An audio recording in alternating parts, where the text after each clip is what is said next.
આપણા બે બાળકો છે, દીકરી અને દીકરી. તારું નામ શું છે બેટા? સાહિલ. તારું નામ? રિયા. આ બે દીકરી અને દીકરી છે.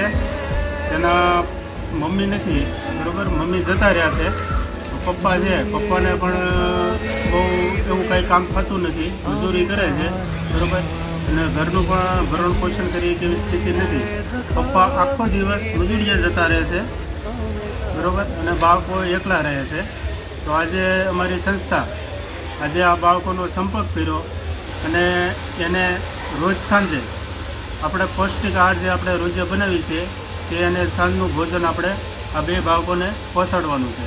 અને એના પપ્પાએ એમ કીધું છે કે સાંજે તો હું મારું કરી લઈશ, પણ કમસે કમ મારા બાળકો સારું એવું ખાઈ શકે એવું કરજો એમ. એટલે અમારા સંસ્થાએ આજે એવો સંપર્ક કરી આ બાળકોનો, અને આ બાળકોનું સાંજનું ભોજન અમે પહોંચતું કરશું. આ બાળકો જુઓ ને તો આખો દિવસ એકલા ઘરે રહે છે, આજુબાજુ એને જમાડે છે, બરાબર. અને એ રીતનો આખો દિવસ કાઢે છે. અને પપ્પા સાંજે આવે છે અને આદમીને તો કેવી રસોઈ બનાવતા આવડે એવી કાશી પાકી રસોઈ બનાવી અને બાળકોને ખવડાવે છે. પણ હવે આજથી અમારી સંસ્થાએ આ બાળકોને આમ ગણો તો દત્તક લઈ લીધા છે, બરાબર. અને રોજે સાંજે તેને જમવાનું પહોંચાડવામાં આવશે. અને આજે બાળકો એના પપ્પા પણ આજે ખૂબ ખુશ થયા છે. આ જ્યારે એને ખબર પડી કે અમારા બાળકોને રોજ સાંજે આવી રીતનું જમવામાં આવશે, એના પપ્પા અને બાળકો પણ બહુ ખુશ થયા છે.